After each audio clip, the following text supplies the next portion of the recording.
78 Sports TV here. Salute to the mighty LDBC. Y'all smash the like button and hit the subscribe. Turn on your notification bell so you'll be notified when I drop a new video. And if you're digging the video, please share the video. Let's talk about it. So this LeBron James, Memphis, and Milwaukee comments still are going viral online.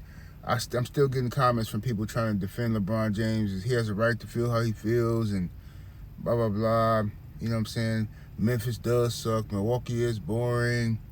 And I'm seeing, Matt Barnes, Stephen A. Smith got into it behind, it sparked from those comments from LeBron. You got Roland Martin entering the fray. You got Emmanuel Ocho entering the fray. Steven Jackson has now entered into it. And I just want to show y'all that we got to break this down again, right? I want y'all to understand the power that LeBron James has, right? And the power of his words, where his opinion about something that he didn't even start, his opinion about it has sparked internet conversation amongst all of the social media influencers and reporters and all that, whatever you want to call yourself, right? And even some, not all, some LeBron fans feel the need to protect him, and it's not necessary in this case. And let me explain why. What he said was elite. It was an elitist, pompous attitude. And he's not the only person in the world who's ever done something like that. But we're talking about him right now, okay? The man talked like a elitist, capitalist jerk. That's what he did. When he talking to the people he talking to on that golf course, and then to change his dialect the way he did, bothered a lot of people. And then, like I said, I'm not going to play no games with y'all. Y'all know exactly what y'all saw, but you're going to make excuses for it. If this is anybody you didn't like, then, you know what I'm saying, whatever.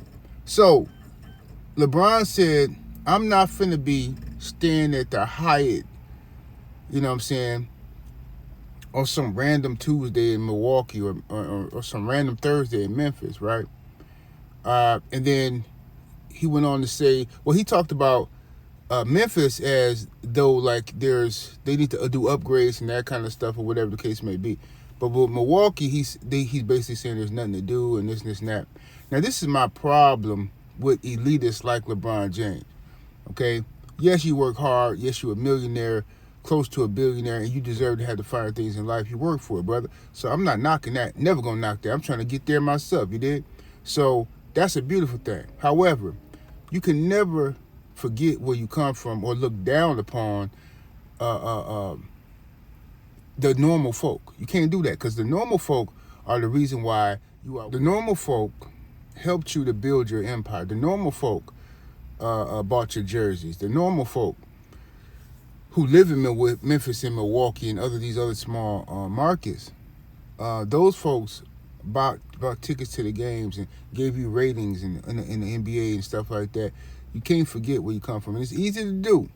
Once you start making a bunch of money and you sitting in a big old house on the hill, it's easy to forget the grind, the hustle on the way up. You know what I'm saying? It's easy to. And look down at everybody. Definitely. So now, what LeBron said, why it was elitist and capitalist, the way he said what he said was, okay, people are losing sight. You're so busy trying to defend LeBron that you're losing sight of what the man is telling you. Okay, think about this now. Okay, don't worry about them hot Cheetos. That's my daughter's stuff for school. But now listen, LeBron is saying basically, I am at a place where I'm too good to play in Memphis or Milwaukee. So I want you to think about this. If you are a NBA fan living in the city of Memphis or Milwaukee, right, and you buy a ticket, as soon as the early in the season when the tickets first come out, you look at the schedule. Oh, LeBron, my favorite player, or I like the Lakers, or I just want to see LeBron play before he retires. He getting up there. Let me buy some tickets, and you spend buku dollars on some nice seats for you, your kids, your girl, whatever the case may be. And me in particular, me and my grandson, right? And my son. So now we get the, so that's 3 tickets. You know what I'm saying? I want them to check out LeBron before he retired. Then, this dude don't play. He don't come. So like, man, okay. So then you do it next year. He don't come. So you wasting hellified money. Then you do it the next year, he don't come. So you're like, man, what the hell going on with LeBron? This dude ducking Giannis smoking something? And then he make a comment like this, I don't like playing in Milwaukee. So you was doing this on purpose, bruh?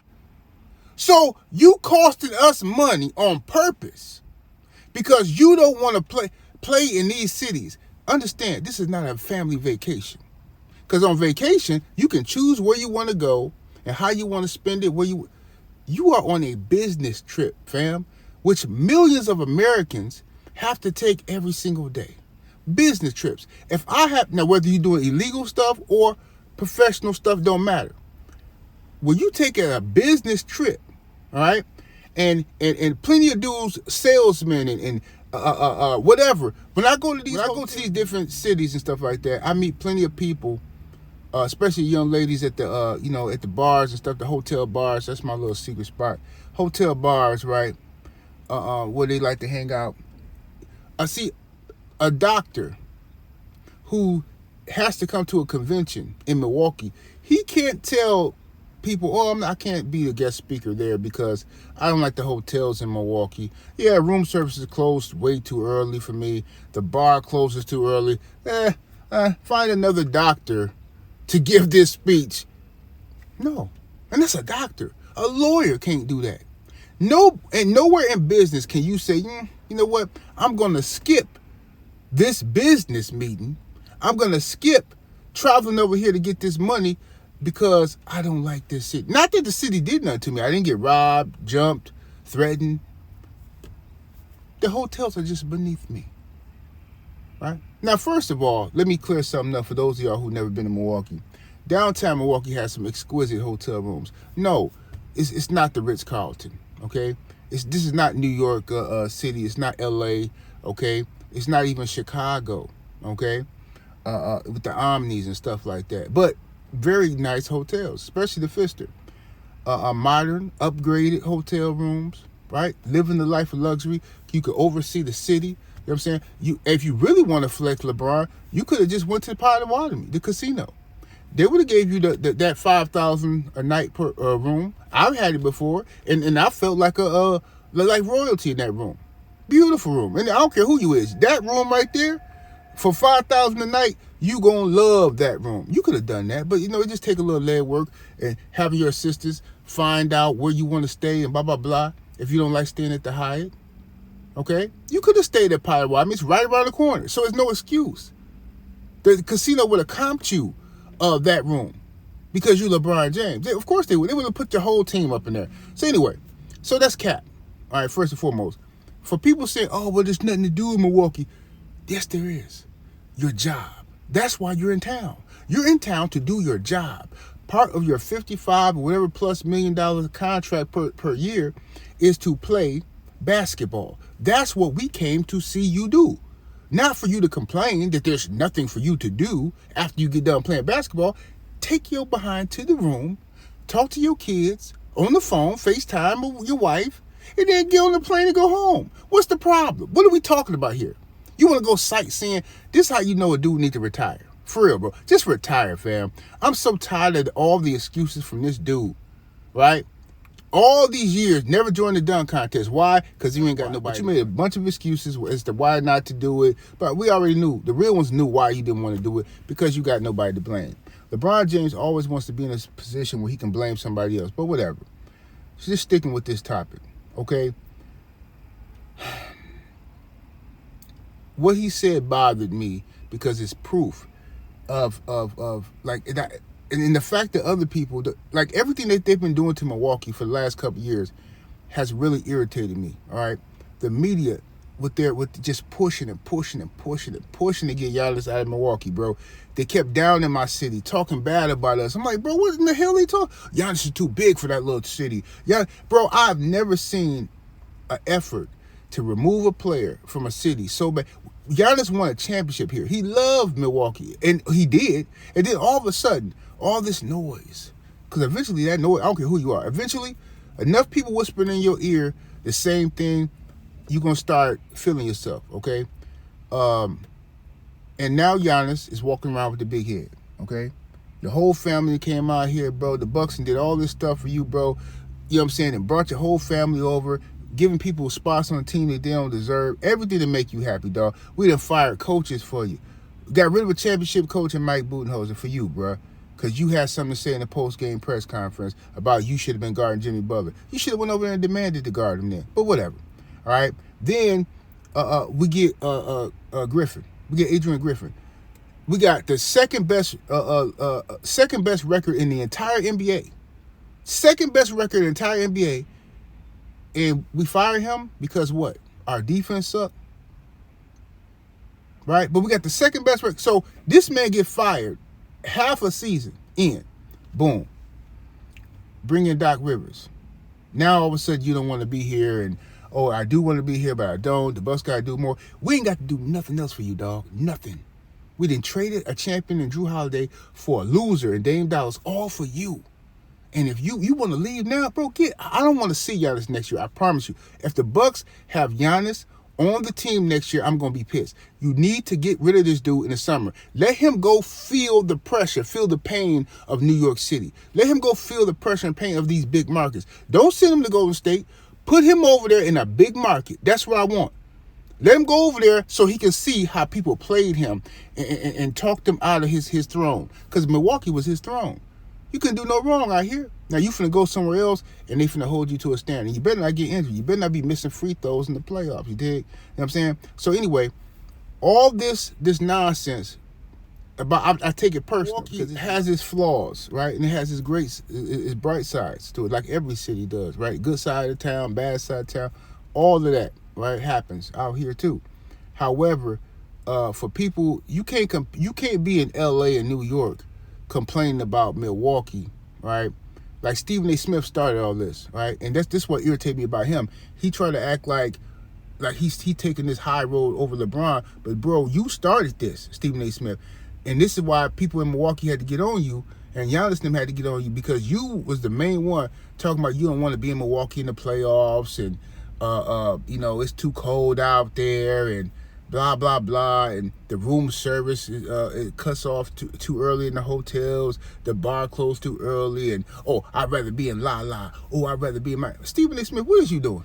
You ain't in the clubs, right?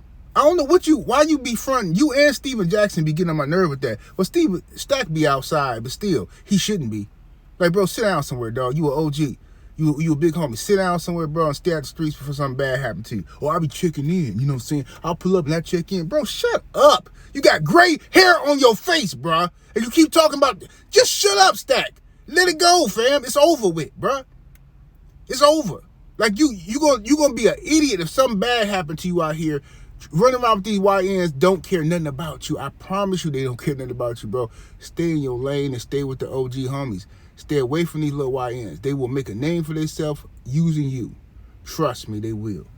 But anyway, Stephen A. Smith is the one who started all this nonsense. So look, man, to say that Memphis don't deserve to have a basketball team is diabolical. The Memphis Grizzlies, so what they fans supposed to do? Just switch over to Nashville? What are those fans supposed to do? If the team is still making money, if the owners is okay, then who are you? You don't even live in Memphis. Who are you to say that city don't deserve a team? That's some diabolical stuff. And they're doing the same thing in Milwaukee, and it's pissing me off, bro. Like I said, our tax dollars went to building these stadiums and keeping these players here, bending over backwards, bro. We treat these dudes like royalty, man. You know what I'm saying? Naming food after them, their kids and their wives ain't got to pay for nothing. Somebody see them in traffic, we waving. You finna buy? No, we got that. Even though you rich, we got that. Don't worry, but your money ain't no good here. That's how we treat them in Milwaukee. But then media pressure, society pressure. Well, Giannis too big for bro. Bye. We introduced you to Oreos and milk, Jack. You didn't even know what Oreos and milk was. You didn't even have 2 pair of shoes before you got here, fam. You know what I'm saying? We did all this stuff for you. Was downtown Milwaukee jogging because you didn't know how to drive. So I mean it, man. Giannis got to go, bro. For real. I don't want to go through this another season of the media and Giannis with his forked tongue, mixed signals and all that. The Bucks have been panicking, you know what I'm saying, to keep Giannis happy, man. We have destroyed our team. Jay Crowder trade we trade off all our draft picks for this bum. Miles Turner, man, I thought he was going to be way better than Brook Lopez, man. Upgrade, but no. Horrible. You know what I'm saying? So it's like, bro, what? Doc Rivers, my God, Doc, and you from, man, Doc, you went to Marquette. So I don't be wanting to criticize Doc Rivers, bro. I grew up on Doc Rivers, man. Doc Rivers is a Milwaukee legend. You know what I'm saying? So, man, I'm not going to criticize Doc Rivers, bro, but come on, Doc. You suck, nigga. Nigga. But whatever, bro. You lucky I don't want to talk about you, dog. You know what I'm saying? Like I said, Marquette royalty, Doc Rivers, you know what I'm saying? But, bro, nasty work. But anyway, so yeah, every day I come on YouTube, on my timeline, Bucks drama with Giannis. Bucks, look, Giannis snitching on the Bucks. Okay, the Bucks, Giannis has injury problems. He just does. He injured every single year since we won a championship. Even the year we won a championship, he was injured. So the Bucks are shelving Giannis. They're like, look, bro, we're under 500 when you play, right? But without you, at least we can see what we got with these young guys, right? Let you sit down, let you rest fully, okay? Fully heal. Come back next season or we trade you in the offseason. We don't want you getting hurt. And then your trade value is just horrible. We can't get nothing for you. You know what I'm saying? And I don't know. So Giannis goes and snitches and tells the media, oh, I want to play, but the Bucks won't let me play. Snitch. Bro, he got to go. I'm telling you, Giannis is ready to go. Pack him up. I want him to go too. I'm done. Let's keep Ryan Rollins. I hope we can keep Kevin Porter Jr., even though he be here all the time. I want a young squad that I can start from scratch to root for. I don't care how many games they win. I just want to watch basketball again without the drama. This city used to not have no drama, bro. We was quiet. And then the year we won a championship, that year I started seeing the media playing the drama game, trying to form some rift between Giannis and Chris Middleton, Batman and who's Superman, who's Batman, who's Robin, and all that kind of stuff. Like, well, why y'all care? Can we win? Y'all did the same thing to Shaq and Penny. Y'all did the same thing to Shaq and Kobe.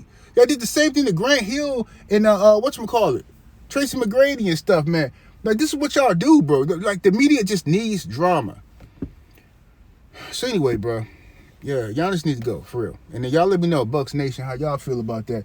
But, you know, I love Giannis as a player, man. He's still one of my favorite players, but he just turned into a diva. You know what I'm saying? He turned into LeBron James 2.0, in my opinion. You know what I'm saying? You know, I hope I'm wrong, but I just don't. He started